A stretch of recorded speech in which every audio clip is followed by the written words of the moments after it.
So the reason why Etsy's super good is because it's just simple kind of fundamentals of business.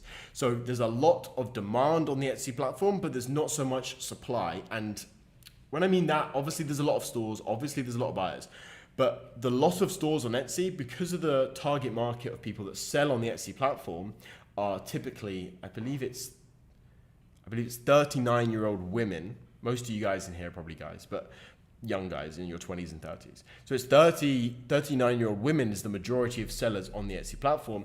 Typically, I believe, I definitely am. I think most of you guys are more technologically advanced than a 39-year-old woman. So you're going to be able to beat them.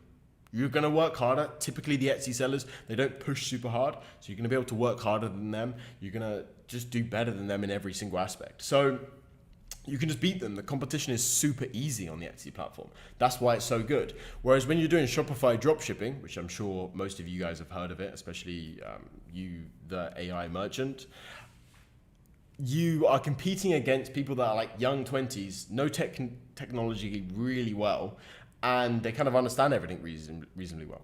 Whereas 39-year-old women, not really so much. So that's kind of the rough reason why Etsy's super, super good.